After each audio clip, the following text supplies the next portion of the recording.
Bom dia, boa tarde, boa noite a todos vocês, telespectadores. Hoje nós estamos aqui com Ayrton Rantum. Nós vamos estar apresentando um podcast para a matéria de Contabilidade e Gestão de Custos do curso de Engenharia Civil da Universidade Tecnológica Federal do Paraná. O meu nome é Rômulo e o outro entrevistador é o Matheus. Então, Ayrton, o que eu queria estar falando hoje com você um pouquinho, você como nosso convidado, queria que você se apresentasse e dissesse quais são suas formações ou em qual área você atua profissionalmente. Bem, olá a todos, ou boa tarde, ou boa noite. Eu não sei aí em que momento vai ser apresentado esse trabalho. Meu nome, então, é Ayrton Rantum. Eu sou administrador de formação e também tenho a formação em Direito. Atualmente, eu atuo preferencialmente na área de consultoria para empresas micro, pequenas e de porte médio, embora eu já atuei em grandes empresas, principalmente na área de finanças dessas organizações empresariais, e como aqui também é o foco do trabalho, na área de gestão, gestão de custos, a gestão financeira, como eu propriamente disse, né? E dentro dessa questão de consultoria, e também na área de instrutoria, que eu trabalho, inclusive, para o SEBRAE e para o SENAR, Serviço Nacional de Aprendizagem Rural, e o Serviço de Apoio a Micro e Pequenas Empresas. Eu tenho alguma experiência, né, na condução desses trabalhos junto a essas empresas para que elas, então, se organizem, principalmente na questão da gestão. Tá certo. Bom, você já foi gerente de uma unidade do Sebrae, né? Acho que começa por aí, que teve esse primeiro contato com a contabilidade, gestão de custos e visualização de empreendimentos. Eu queria saber, com relação a todo esse teu tempo que você esteve atuando nessa área, se você viu evolução, se hoje o empresariado ele tem uma visualização melhor da gestão de custos e como que isso tem impactado positivamente ou negativamente ao longo do tempo. Bem, lembrando aí no tempo que eu estava na condução dos trabalhos perante o SEBRAE de Santa Catarina, numa das unidades que eu gerenciei. Você atendia só Santa Catarina ou os três estados do sul? Não, na época era só Santa Catarina que eu era gerente. E também eu trabalhei numa grande organização, eu trabalhei então na área de gestão de recursos humanos, dentro de uma empresa chamada, na época, Ceval Agroindustrial, que hoje pertence à JBS, numa das suas unidades também. O grande detalhe organizacional é que no Brasil é muito incentivado o empreendedorismo. Eu vou começar dessa abordagem, dessa forma. As pessoas, os estudantes, as pessoas, de uma forma geral, são incentivadas a abrirem seu próprio negócio. Muitas vezes até pela experiência profissional, operacional que essas pessoas têm. E aqui, como vocês são estudantes da universidade, e eu tive já a grata satisfação de ser professor em 3 instituições de ensino por mais de 12 anos, e eu, inclusive, fui professor da área de engenharia, mas não da civil, mas da engenharia da produção, que é uma outra vertente, e outras áreas que eu atuei dentro da universidade. As universidades muitas vezes falham em formar profissionais para a área de gestão. O aluno, o profissional, o aluno é preparado para ser um excelente engenheiro, mas na hora que ele sai da faculdade, ele também quer empreender, ele quer montar o seu próprio negócio através de uma startup, ou pela sua experiência, por ter já trabalhado ou estagiado numa pequena, média ou grande empresa, e aí ele monta vou dar um exemplo aleatório, uma construtora. Ele é um excelente engenheiro, ele sabe fazer excelentes projetos, mas ele não tem conhecimento de gestão. E aí, especificamente, eu vou falar agora, a partir de agora, e eu vou deixar vocês fazendo essas perguntas, O grande detalhe não a engenharia, desculpa, mas é a gestão financeira da empresa.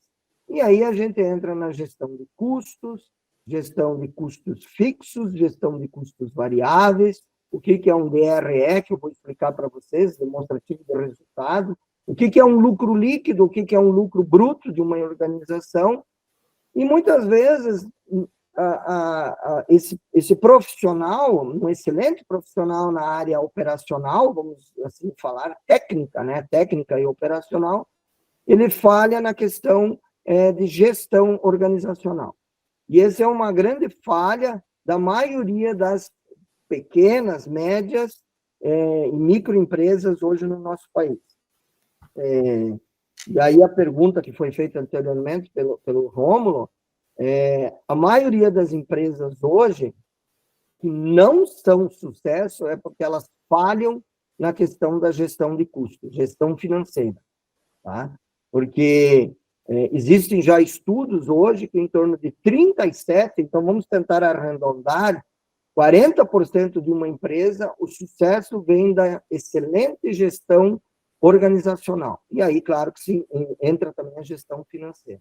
Claro que você tem que ser um excelente entregador daquilo que tu faz, né? Entregar uma obra, entregar um trabalho, entregar um serviço, né? Saber cobrar, certo? Saber fazer um preço, aí volta, já estamos entrando na gestão de custos, tá?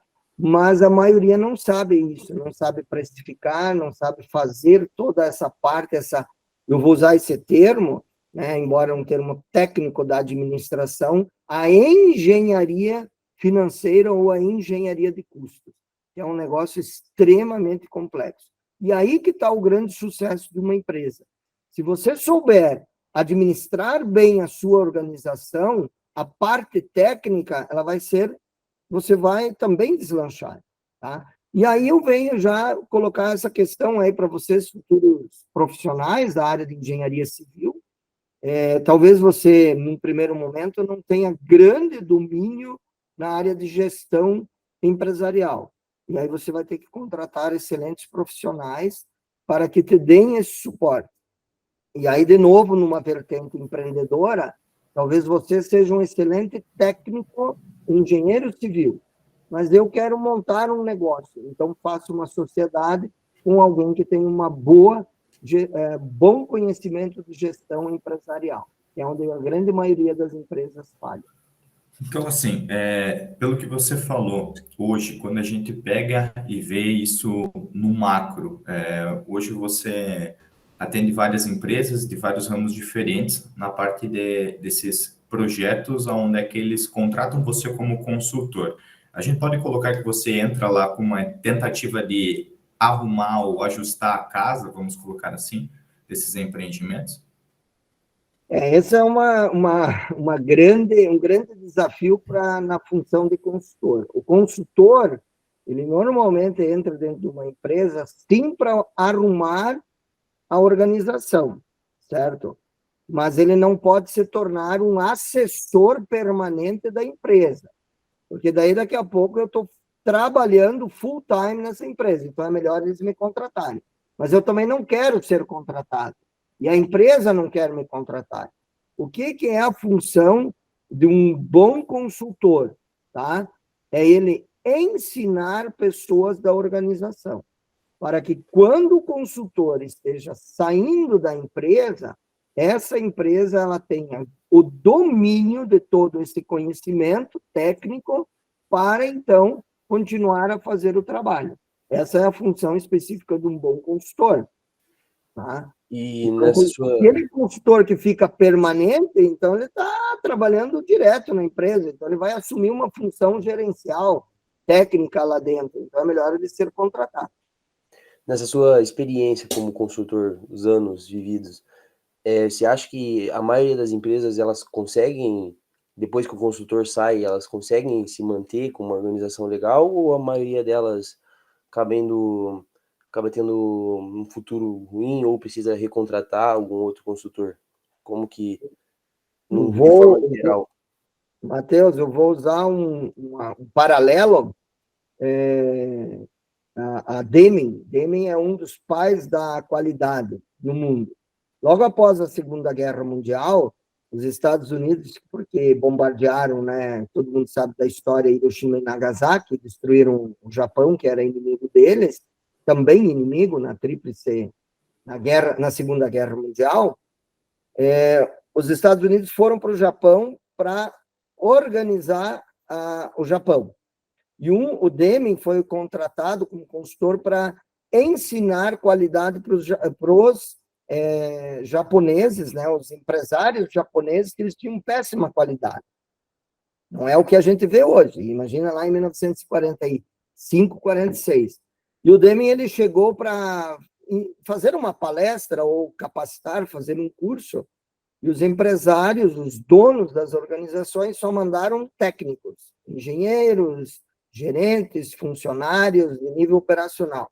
O Deming, ele parou, ele primeiramente pediu que todo mundo se apresentasse no curso dele, perguntou: quem que está aqui? Quem que é dono da empresa? Não tinha nenhum dono da empresa.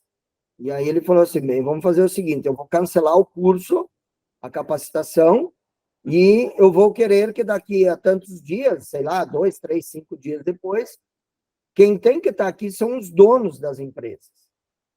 E aí, hoje, depois aí eles convocaram, então, esses empresários, os proprietários das organizações para virem aprender. O correto é que quem tem que aprender a fazer a gestão, ter o domínio da gestão, é o proprietário, o sócio proprietário, que seja o diretor. Porque o grande problema é que quando... Aí, vamos supor, o consultor vai lá na empresa, ele ensina um técnico. Qualquer um de vocês aí é técnico. Tá? Eu vou dar um exemplo. Ensina um estagiário ou um analista, um técnico lá. Mas daqui a pouco, daqui a 6 meses, 1 ano, esse técnico sai. E aí a empresa, de novo, fica sem deter o conhecimento. Tá? Claro que essa rotatividade, que a gente chama de turnover, é cada vez maior dentro das empresas. Hoje, um profissional, ele fica 1 ano, 3 anos, 5 anos, e ele tem novas oportunidades. Tá? Eu estou falando da parte da equipe, que são os colaboradores. Mas o certo, quem tem que aprender é os empresários, os que vão gerenciar a empresa. Só que quando essas empresas cada vez vão ficando maiores e mais organizadas, departamentalizadas, né, é um risco que a empresa corre. É difícil eu conseguir, uma empresa de porte médio ou de pequeno porte, já com 40, 50, 80 funcionários, um faturamento aí na ordem de 4 milhões de reais por ano, é que o proprietário esteja no dia a dia da capacitação. Mas eu me reporto para ele toda semana ou a cada 14 dias para saber o que está acontecendo. Mas ele não detém de todo o conhecimento. Tá? Normalmente é um técnico, é um gerente da área, um diretor da área. E aí é um risco, né? Gerentes e diretores que são funcionários também vão fazer outros trabalhos, vão sair dessas organizações tarde ou cedo. O que eu queria falar assim, analisando, você fala hoje que o empresário ele teria que estar à frente disso. Quando a gente fala em contabilidade e gestão de custos, vão ser 2 perguntas. A primeira é: qual que é o interesse do empresariado brasileiro em receber esse tipo de treinamento e esse tipo de conhecimento? Porque hoje a gente verifica que o Brasil ele tem uma porcentagem muito alta de quebra, e o que leva à falência, principalmente de pequenos negócios, logo no seu início, nos seus primeiros 2 anos, né? Eu não me lembro qual que é a porcentagem disso, mas qual que é a capacitação, qual que é a procura disso? E se depois, se houve um aumento disso com relação a quando você começou a fazer esses trabalhos até hoje, se o empresariado ele está mais bem preparado no Brasil ou não? Muito difícil responder esse teu questionamento, mas uma pergunta extremamente pertinente, né, e oportuna. O empresariado, o empresariado, as empresas, de uma forma geral, e os proprietários dessas empresas, eles normalmente procuram, principalmente da micro e da pequena, quando eles estão sufocados, eles já estão no limite, tá? Eles estão no limite já do sufoco e eles vão procurar apoio de consultoria particular ou então através junto a um órgão, né, que possa auxiliar eles. Por exemplo, eu vou citar aqui o serviço de apoio a micro e pequenas empresas que eu trabalho. A missão do SEBRAE, agora eu vou incluir também o Senar na esfera rural, que também hoje o Senar considera uma propriedade rural como uma empresa rural, porque ela tem a mesma situação, mesmas atividades, as mesmas situações, claro, ressalvadas as características de onde essa empresa está instalada. Mas olha só, normalmente, vou pegar agora o SEBRAE incentiva, leva aos empresários, né, essas consultorias. E aí existem inúmeros programas, tanto no SEBRAE de Santa Catarina, e aí antes o Matheus me perguntou, Paraná, Rio Grande do Sul, o Brasil inteiro tem praticamente um programa muito parecido, de levar esse conhecimento, e eu vou levar agora esse termo, essa tecnologia, tá? Não é nenhum software fora da curva, não é nenhuma tecnologia disparada, mas é essa tecnologia do conhecimento de como se organizar financeiramente, principalmente dentro da gestão de custos fixos, variáveis, entender do que é lucro líquido, lucro bruto, né, margem de contribuição, como é que eu precifico um produto, né, se a minha empresa está dando lucro, se está dando prejuízo, tá? E aí eu me coloco à disposição logo em seguida responder isso para vocês. Outra pergunta que eu vejo hoje, falando do início dos anos 2000, que foi quando você começou a atuar, para hoje, 23 anos depois, você fala com essa tecnologia, houve muita mudança com relação ao que é a contabilidade? Porque houve muita inserção, por exemplo, de tecnologias aí sim específicas, como computadores, softwares, tudo mais. Como é que a contabilidade ela se viu com relação a isso? Como é que o empresariado se ajustou a isso? E se hoje, por exemplo, você ainda vê, porque a gente sabe que são duas realidades diferentes, quando a gente fala de uma pessoa que é MEI, que é microempreendedor individual, para uma empresa de médio porte. Quando a gente coloca e a gente visualiza isso, ainda existe muito a contabilidade no papel, no caderno, se ela ainda funciona ou não funciona, a depender do tamanho que a empresa toma, devido às suas proporções, e se existem alguns casos reais de maiores sucessos com menos tecnologia. Isso é interessante colocar aqui. Meu chapéu, quero ver se eu consigo responder tudo que falou aí. Mas se eu não conseguir, você vai me questionando. Sim, então, vamos lá. aqui. A tecnologia, ela pode ser um caderno, ela pode ser uma planilha, no papel, lápis e caneta, e eu vou anotando tudo isso, tá? Eu vou fazendo anotações, eu vou procurar me organizar financeiramente.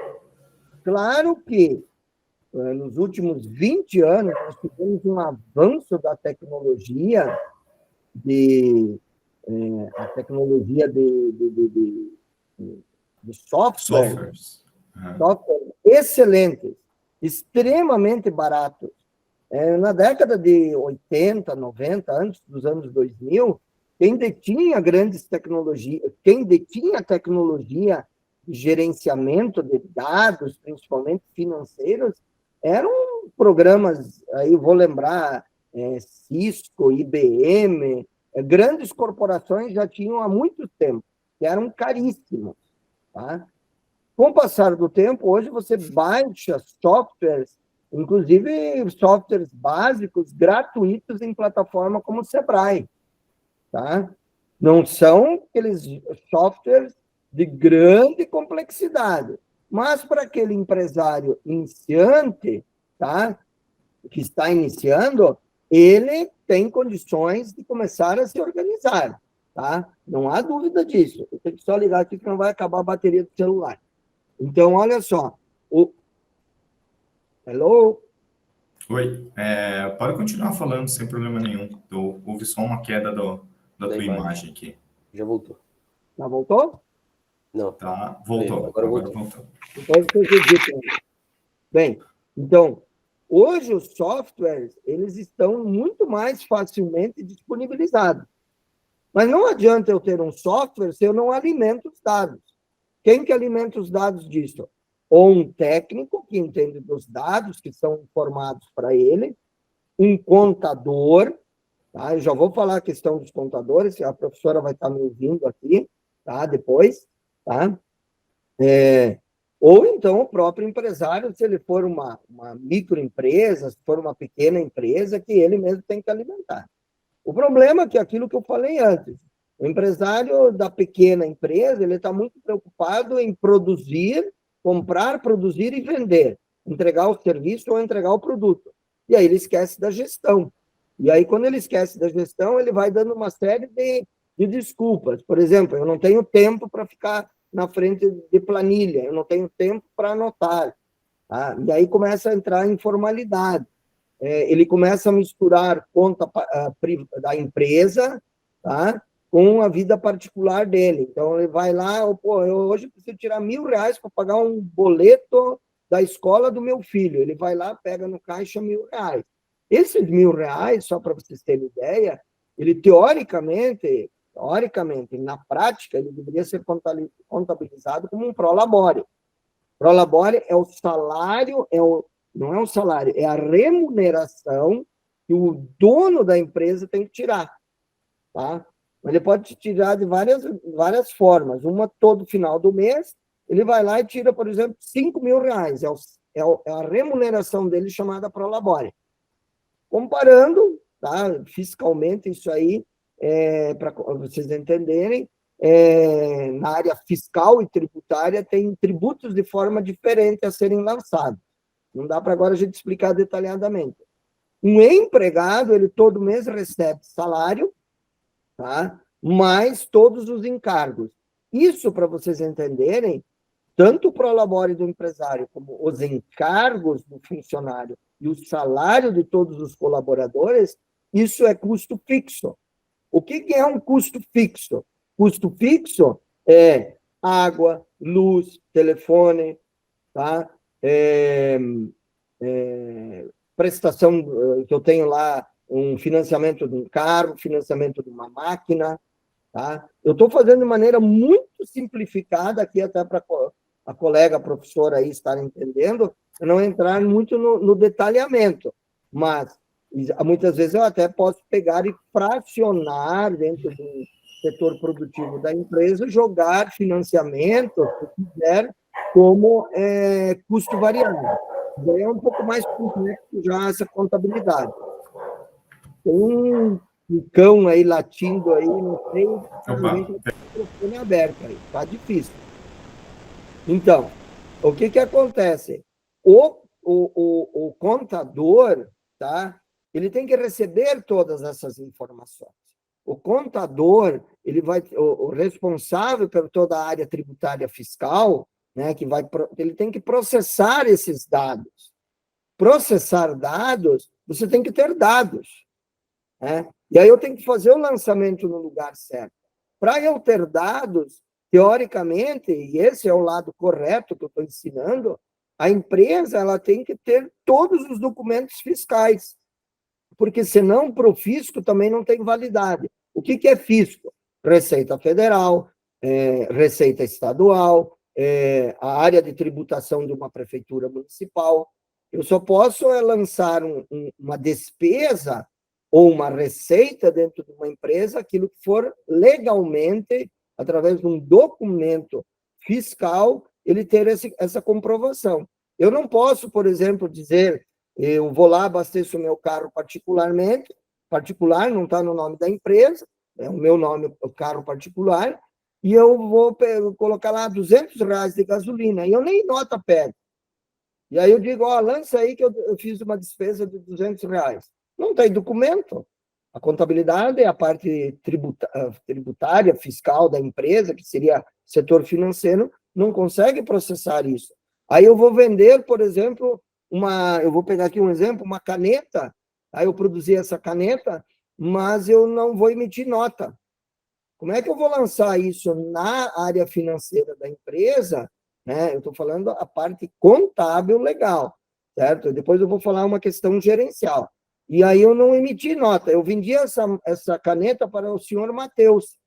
Ele me pagou R$ 5 essa caneta. Tá, mas eu recebi R$ 5, mas eu não tenho esse documento de que esse produto foi produzido e vendido pela minha empresa. Então, esse dinheiro também está entrando de forma fria, como a gente diz, ilegalmente dentro da minha empresa. Então, tudo na parte contábil, né, ela tem que ter documento, senão eu não consigo processar as informações. Não é que eu posso, e aí eu vou falar agora, por exemplo, de um controle gerencial. O empresário ele pode, por exemplo, criar uma planilha e lançar tudo que ele movimenta dentro da empresa, por exemplo, o legal e o ilegal. O ilegal, eu não estou falando de assuntos ilegais, ilícitos. Eu estou falando, por exemplo, aquele exemplo que eu dei, eu comprei uma caneta para o setor administrativo, mas não tenho nota. Mas para minha planilha, meu controle, eu posso até dizer que aquilo foi uma despesa que a minha empresa teve. Tá? Isso para mim. Tudo bem, no momento seguinte eu vou vender esse lápis, né, que vale o dobro dessa caneta, comparativamente, é um lápis super especial que a minha empresa produz, mas eu não emiti nota fiscal, tá? Só que isso começa a dar rolo na empresa, então eu estou falando toda a parte errada, tá? O objetivo da empresa é que ela tenha todos os seus controles, tá? Quanto mais controle, melhor. O grande problema hoje no Brasil é que vocês estão acompanhando aí agora, né, entrou essa discussão, né, que o atual governo federal já era uma proposta do governo anterior, e do governo de Temer, e do governo de Dilma, e do governo de Lula I e Lula II, e lá desde o tempo de Fernando Henrique Cardoso. O Brasil precisa de uma reforma tributária. Eu não posso entrar nessa questão, porque isso é muito complexo, tá? Mas por que essa reforma tributária? Porque os empresários reclamam o tempo todo, e um pouco com muita razão, tá? Com razão, de que eles pagam muitos tributos. De novo, deu um problema aí. Os empresários, eles pagam muitos tributos. Vamos voltar aqui. E essa é a função... Opa! Essa tá tudo certo. Entrou aí? De novo. Tá. Aí, foi. Tá tudo certo. Depois tu dita. A reforma tributária. Ok?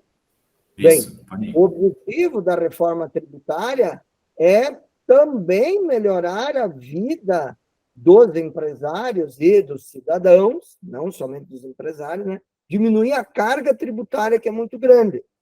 Claro que depois tem uma outra vertente dessa reforma tributária, como vão ser aplicados a arrecadação desses tributos nos governos municipal, estadual e federal. Mas isso é um negócio bem complexo, tá?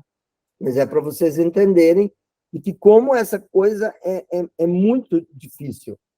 E, ao mesmo tempo, hoje, com a informatização das empresas, tá? A informatização de todo o trânsito de dados, hoje, o fisco, quando eu falo fisco, é fiscalização. É a Receita Federal, é a Receita Estadual, é o setor de tributação, que é a fiscalização das prefeituras municipais. Cada vez os dados eles estão se cruzando, né? Então, quando eu emito uma nota fiscal para um CPF da minha empresa ou para o meu CNPJ, quando eu emito de uma venda para alguém, isso já, o trânsito de dados hoje, ele já está indo para esses órgãos fiscalizadores. Assim que eu também compro um insumo, o que são insumos? Insumos são custos variáveis. Já vou explicar para vocês. Esses insumos, eles fazem parte e eles entram na minha empresa. E quando eles dão entrada, o fisco já sabe. Ó, eu vendi um produto da minha empresa, eu fabrico papel, tá? E esse papel, ele vai entrar na empresa do senhor Rômulo. Então, o Rômulo, ele tem que fazer o devido lançamento de que ele teve entrada. Se ele não fizer esse lançamento, porque eu emiti uma nota fiscal de venda de papel rosa aqui, certo? Para a empresa do Rômulo. O que ele vai fazer com esse papel rosa lá na indústria dele? Eu não sei, pode ser que seja papel para presente, tá? Ele vai ter que dar entrada. O setor todo de fiscalização, Receita Estadual, Federal, Municipal, cada um dos entes interessados, ele já tem esse dado. Saiu da minha empresa. Se o Rômulo não lançar na contabilidade, vai dar furo. Futuramente vai ser assim. Já está sendo, mas está cada vez ficando melhor. Isso influencia no estoque. Estoque tem a ver com contabilidade dentro de uma empresa, tá? Estoque é capital, é dinheiro, tá? Estão entendendo mais ou menos? É bem complexo o negócio, tá? Por isso que, o que acontece? E aí eu vou dizer para vocês como estudantes geral, talvez outros estarão assistindo futuramente, tá? Aquilo que a gente não domina, a gente se afasta. Entendendo? Eu não sou bom em física. Então eu não vou estudar. Eu nunca aprendi física, eu tenho dificuldade de entender física, cálculo, então eu não vou estudar. Cada vez eu me afasto mais. É isso que acontece com a maioria dos empresários. Eu, por exemplo, eu posso não entender bem de língua portuguesa, eu não entendo de verbo, de conjugação, eu tive uma péssima professora, eu fui um péssimo estudante no meu ensino básico, fundamental, médio, então cada vez eu vou me afastando mais. Então, a parte de regras da língua portuguesa eu me afasto. Isso é o que acontece com a maioria dos empresários, né? Eles não dominam uma determinada área e eles se afastam. Agora eu quero colocar bem claro para vocês, tá? Bem claro. Grandes empresas, que vocês já ouviram falar aí em Curitiba, grandes construtoras, vamos usar esse termo. Vocês acham, sinceramente, eu vou fazer uma pergunta para vocês e me respondam. Vocês acham que o dono, o CEO, tá? O executivo-chefe, o presidente dessa empresa, vocês acham que ele domina todas as áreas da empresa? Fiz a pergunta. Eu acho que é um termo assim que, como tanto eu quanto o Matheus aqui, a gente já participou, né, em coisas de estágio, eu digo que não. Eu vejo que hoje as empresas, elas têm ele não entende nem do funcionamento do próprio negócio, mas às vezes a gente coloca o empresário como o excelente vendedor, né? A gente coloca que o empresário, ele é o cara que lidera a questão de vendas, mas a questão de produtividade, a questão da produção, daquilo que ele está vendendo, ele não tem o conhecimento nem o know-how. Acho que, acho que é isso. Tem algumas empresas que diferem, claro, vai variar muito do ramo e de como é que foi, como é que é isso. Se foi um engenheiro civil, por exemplo, que abriu uma construtora, eu acho que sim, ele vai ter um conhecimento superior. Mas a maioria dos empresários, eles têm uma visualização de um negócio em que a maioria não tem, né? Então, é aquela história que volta no início do podcast que a gente estava falando. A gente tem um conhecimento técnico, não um conhecimento de empresariado. Até porque, às vezes, a gente coloca na maioria das questões que a gente não é incentivado a virar empreendedores. Algumas vezes a gente recebe conhecimento acerca dos temas da engenharia, mas a gente não tem o conhecimento para aplicar. Eu acho que é legal falar isso. Falta coragem, às vezes. Então, e o pessoal que às vezes é corajoso, falta conhecimento técnico, né, para fazer esse gerenciamento da empresa. Então, eu acho que eu coloco que não tenho esse conhecimento. Eu acho que, complementando também, Matheus, aí, complementa aí a tua opinião. A parte que eu vejo é que, tipo, os empresários, quando eles têm algum problema em alguma área de gestão, eu sei muito pouco também. Eu acho que me enquadro um pouco assim no que o Romulo falou da gente a gente conseguir ser um bom engenheiro, mas não ter tanto conhecimento na parte empresarial. mas vendo de fora, eu imagino que é muito uma possibilidade é justamente contratar serviços de fora. Eu não sei se é melhor, até tornando uma pergunta para você, eu não sei se é o melhor caminho contratar esse serviço de fora para ter uma gestão melhor, ou se o ideal mesmo era a gente conhecer e a gente aplicar por conta, assim, tendo do jeito que você falou no começo da nossa conversa. É isso que eu coloquei de uma maneira já em várias abordagens, né? Mas a ideia de vocês está bem centrada. Tá? Eu vou tentar filtrar aqui. Tá? O empresário ele não consegue dominar todas as áreas.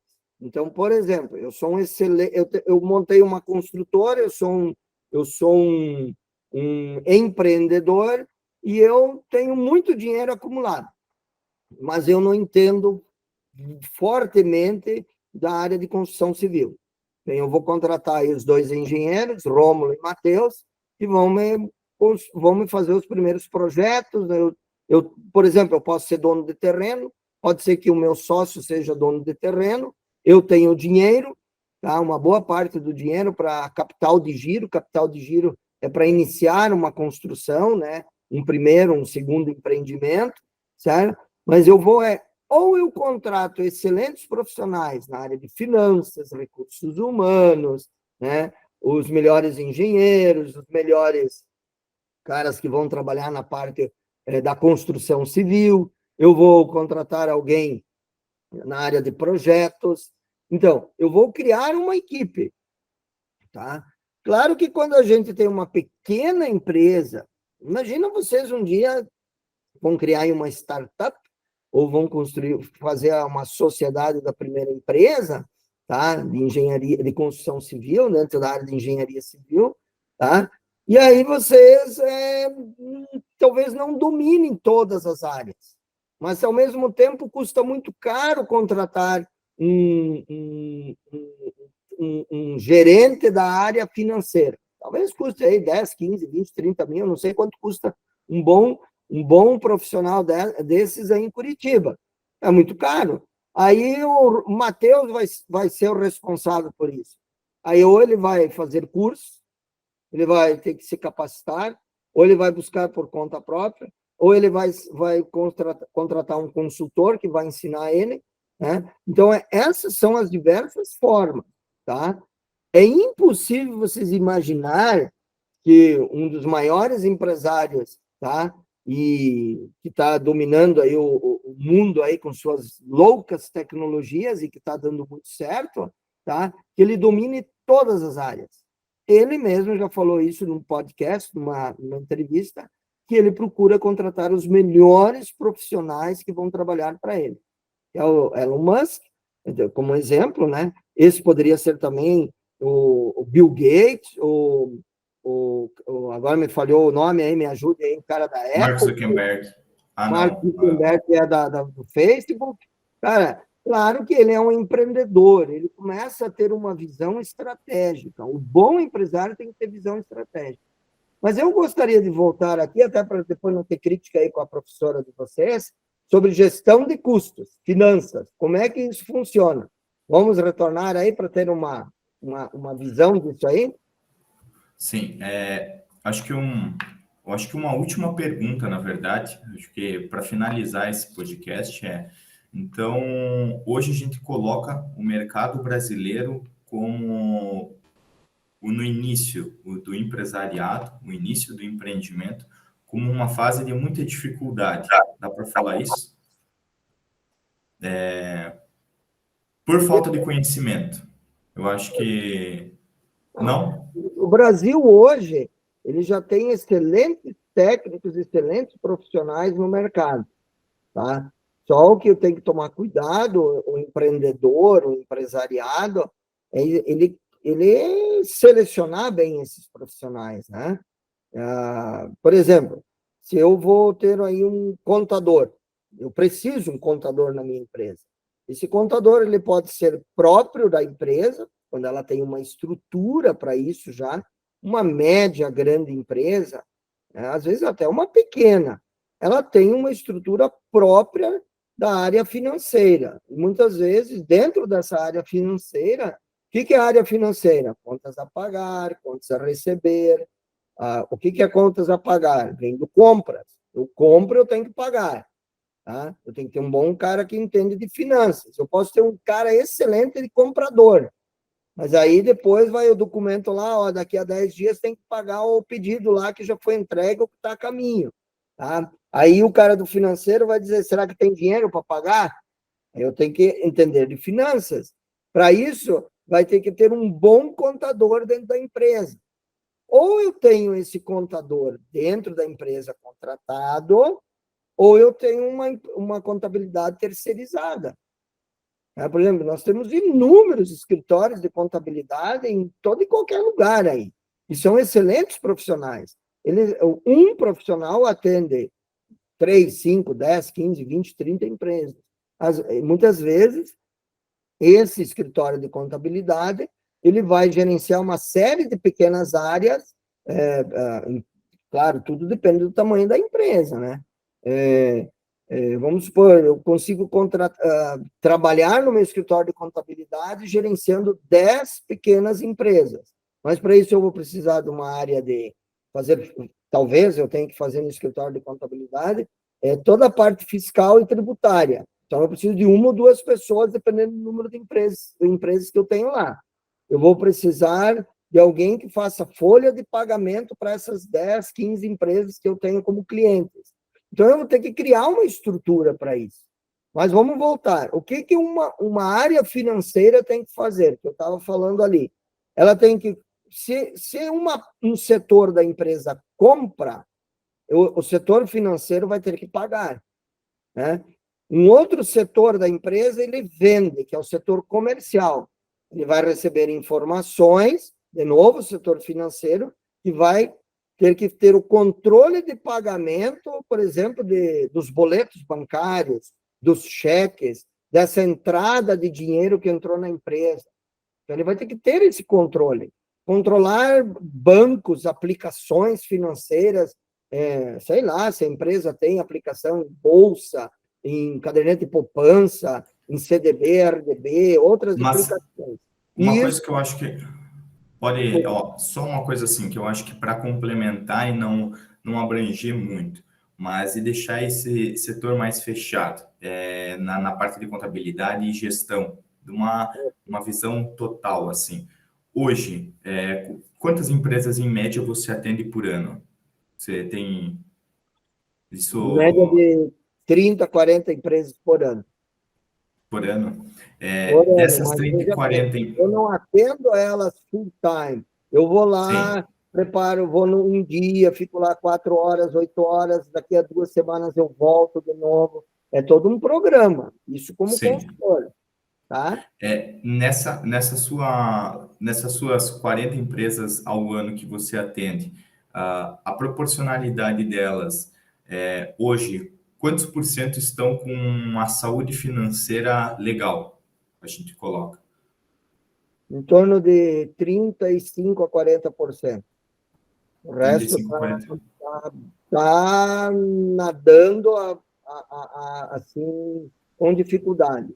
Existe uma crise financeira nacional, existe uma crise financeira mundial, pouca gente comprando, tá complicado. Os insumos, que são os custos fixos, desculpem, custos variáveis, os insumos, tudo que entra para a empresa para ela produzir, eles aumentaram muito, tá? Uhum. E aí, de um outro lado, tem poucas pessoas com baixo poder aquisitivo para comprar. Você vê essas empresas, quando você olha, porque como são de ramos muito variados, né? Qual que é o ramo que mais enfrenta dificuldades?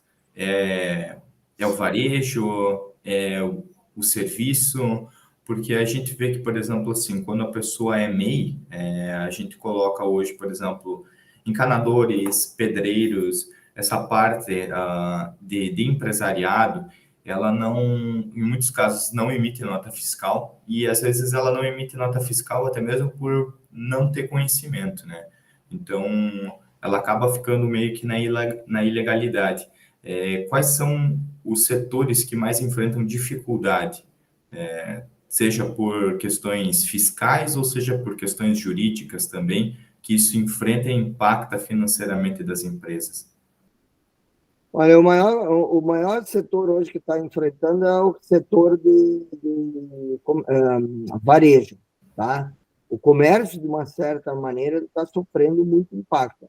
A gente pega, por exemplo, o desespero, tá, das concessionárias de veículos, tá, que eles estão desesperados e foram pedir apoio para o governo federal, né, para que comece a gerar a economia através aí de um programa que o governo federal está incentivando, né, um subsídio, né, a partir de 10 mil, e daí numa escala decrescente, dependendo do modelo do carro.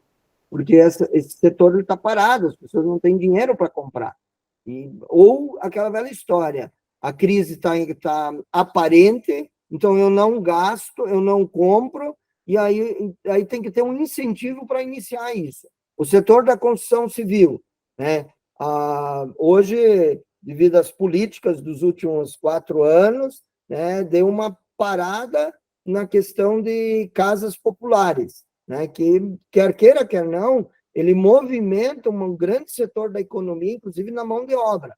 É um dos grandes geradores de emprego no país, né?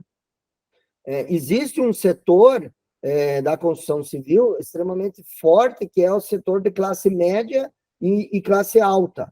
Só que esse pessoal, classe média, principalmente classe média alta ou classe alta, tá? Mas esse pessoal sempre teve dinheiro e eles investem em imóveis, em empreendimentos comerciais ou empreendimentos residenciais, né? Então, esse é um setor, mas o grande detalhe é que hoje em torno de 60% da população brasileira, tá?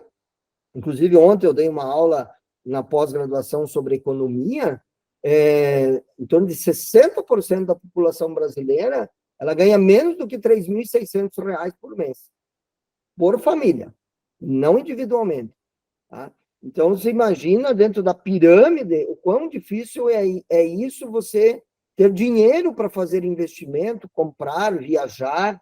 Então, é bastante. Claro que o setor de serviços, alguns setores sofrem, mas é aquela velha história, né? Um encanador, um eletricista, seja ele dentro da construção civil ou para fazer reparo, ele sempre vai ser necessário, tá?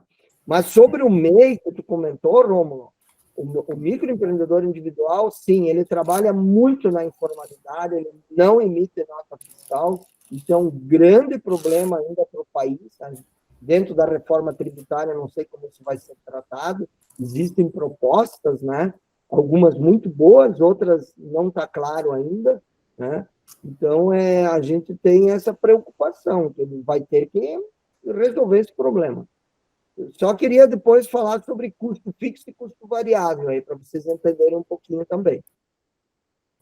Não sei se o Matheus tiver mais alguma pergunta, senão acho que você pode falar sobre isso aí. Tem mais alguma pergunta, Matheus? Não, pode seguir para os custos. Acho. Uma das coisas aí que nessa área de finanças das pequenas empresas, tá? O empresário, né? Quando eu falo empresário, é o dono da empresa, tá? Dono, sócios, enfim, né? Que vão gerenciar essa empresa. Estamos falando aqui de uma microempresa, de uma pequena empresa. Existem pequenas empresas muito bem organizadas, inclusive com 5, 6 funcionários, que dão exemplo, inclusive, em médias e grandes empresas, tá? Eu sempre dou esse exemplo. É melhor começar a arrumar a casa quando ela está pequenininha do que quando ela é uma grande empresa, uma grande casa. Começa a ficar um pouquinho mais complexo. Tanto é que a gente viu uma empresa como Americanas, recentemente, falir por erro de gestão, tá? Vamos simplificar dessa maneira para não entrar em outros segmentos. Empresa Encol, há uns 15 anos atrás, era uma das maiores construtoras do Brasil. Eles deviam ter mais ou menos, quando ela chegou a falir na época, em torno de 150 a 200 edifícios ao mesmo tempo em construção. Ela faliu por falta de gestão, tá? Ela abriu muitas frentes de trabalho, e chegou um momento que houve uma crise no setor da construção civil, e ela não tinha capital de giro, ela não vendeu o suficiente para começar a entregar as unidades habitacionais. Isso de forma genérica, tá? Existem outros problemas também. O que é custo fixo? Que eu antes comecei a falar e aí eu acabei, acho que, me desvirtuando aqui. Custo fixo é todas as tuas despesas de uma empresa que elas acontecem, faça chuva, faça sol, você querendo ou não querendo. Exemplo de custo fixo: aluguel, luz, água, internet, telefone, funcionários, tá? Financiamentos que você tem, você é obrigado a pagar. Se tu pegou um financiamento no banco, tu todo mês vai pagar, ele virou um custo fixo. Você tem que... isso que todo mês vence, a gente chama de custo fixo.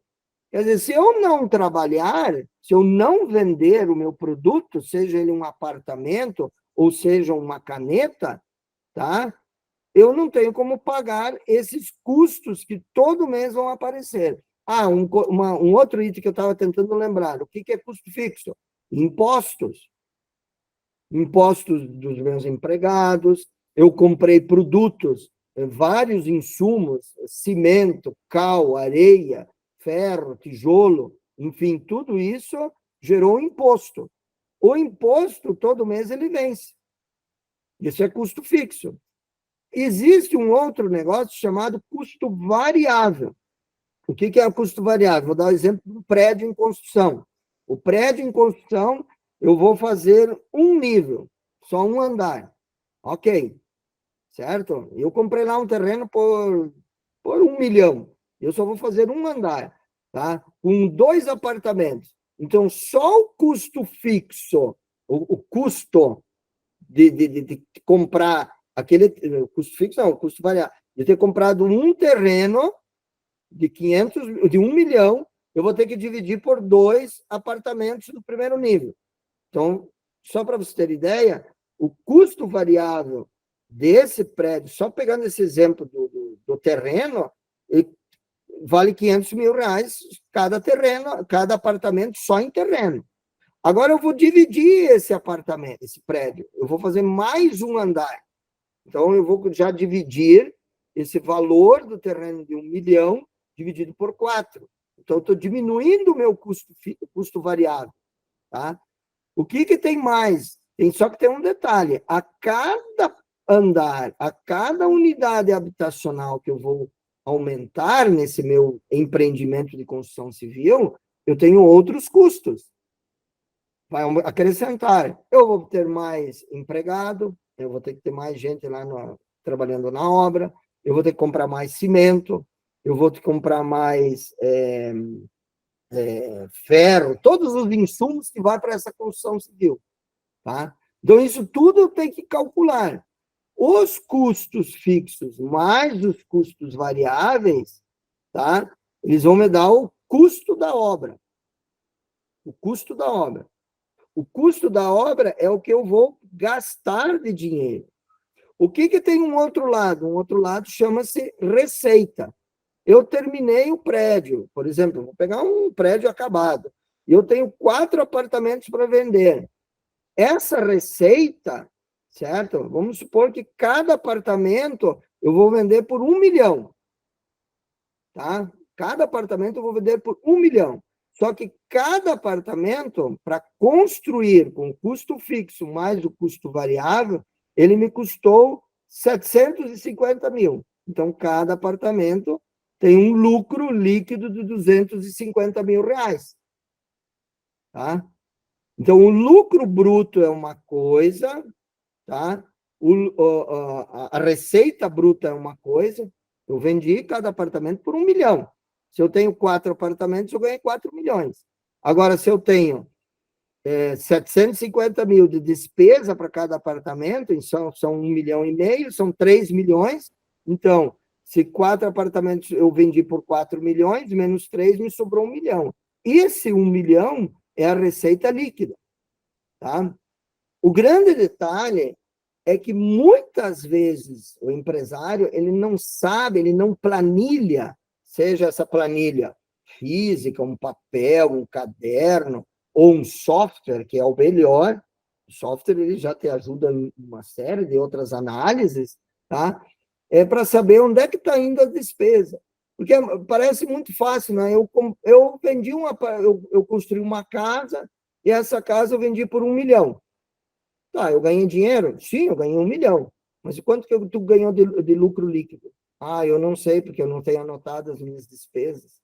Daqui a pouco essa casa te custou 1,1 milhão para construir. Estou falando aleatoriamente, né? 1,1 milhão.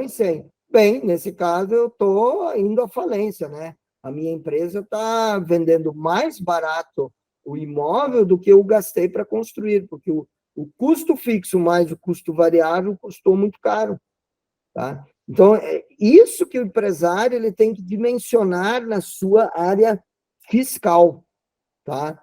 Porque a despesa é uma coisa que eu vou usar Ricardo Semler, que foi um administrador.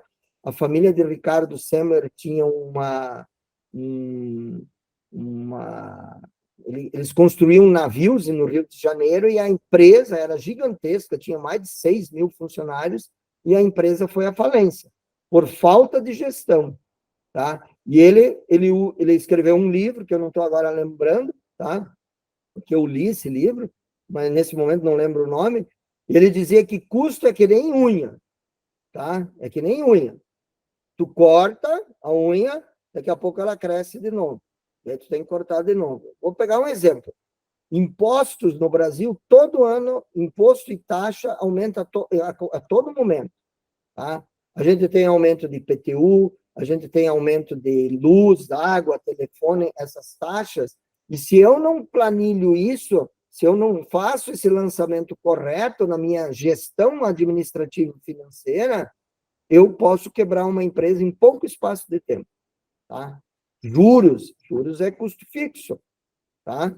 Eu tenho um financiamento e todo mês eu tenho que pagar juros. Tá? Então, se eu não planilhar isso, meu amigo, eu posso quebrar minha empresa em pouco espaço de tempo. Tá? E isso, assim, para resumir para vocês, esse é o caso de empresa urbana e empresa rural. Tá? Todas elas são empresas, elas têm que gerenciar tudo isso diariamente e cotidianamente. Tá? Mas aí vocês dizem assim, mas como é que eu vou... Um prédio está em construção, uma casa, um empreendimento. Aí, como é que eu faço isso? Através de um demonstrativo de resultado, que ele pode ser mensal ou ele pode ser anual, né? E aí eu começo a comparar. Como é que está indo minha empresa? Ela está indo melhor? Ela está indo pior? Né? Esse mês deu lucro? Esse mês deu prejuízo? Tá? Então, eu tenho que analisar. E essa é a função da área gerencial financeira, que tem que ser bem alinhada no dia a dia. Aí, para isso, tu tem que ter gente muito competente dentro da empresa, ou então de uma empresa terceirizada. Bom, perfeito. Acho que esclareceu bastante coisa, foi bem legal. Particularmente do tema. Isso, ficou A bem gente foi dentro vendo do no tema. semestre mesmo. Uhum. Então, assim, o que eu tenho é para agradecer o teu tempo, a tua disponibilidade de ter trocado essa ideia, ter conversado com a gente. Obrigado aí pela disposição e em nome aí da UTFPR e o programa do podcast da professora Rafaela, agradecemos aí. Tá ok? Obrigado, Ayrton. Obrigado, desejo sucesso aí para vocês. Se precisar dar uma lapidada no trabalho, a gente está à disposição aí, tá? Tá ok. Muito obrigado. Beleza. Valeu. Valeu, um abraço.